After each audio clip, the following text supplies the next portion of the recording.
Welcome to this Windows and Computer channel, and this is a little tech tip for Windows 10 users. Now, this is a feature that's been around for a long time, but it's been tweaked over time.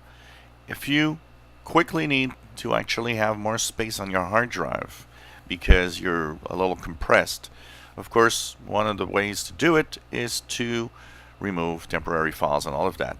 Well, in Windows 10, they made it easier to actually do this. There's something called Storage Sense. So what you got to do? Simply go to your search in Cortana, type storage, and you will go to a system setting that's storage, and that's of course in the system settings. You can, of course, if you don't find a way to search for it or go there, go into the bottom right of your screen, click on the quick action or notification button, go into all settings. There you'll go into system, and on the left side you have storage. Here you have, of course, Storage Sense, which is a way that you can actually have your system it automatically creates space on your hard drive. As you see, I am far from needing space on mine. So if you turn this on, it actually automatically will get rid of older stuff and temporary files.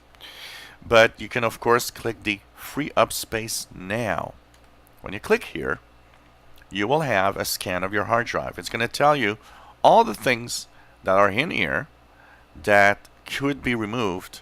So that scanning, depending on the speed of your hard drive, the speed of your computer, can take anywhere from a few seconds to several minutes. And after a certain time, it's going to show you all the places where you can actually clean up stuff. For example, here, Windows Update Cleanup. So you can see here 10.9 gigabyte is used just for that. So for example, my Windows Update Cleanup can be done. You noticed here it actually put check marks in front of specific things already.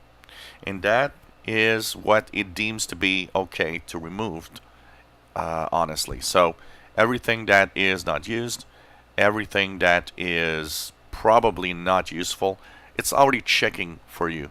So check that out and you can actually remove a lot of stuff. So you see here, I could, just with this one, Windows Update Cleanup, I could actually get 10.9 gigabytes back. So if you want to make and get some really a little bit more space as fast as you can, Free Up Space Now is a great way to do it in the storage. If you enjoy our videos, please subscribe, give us thumbs up. Thank you for watching.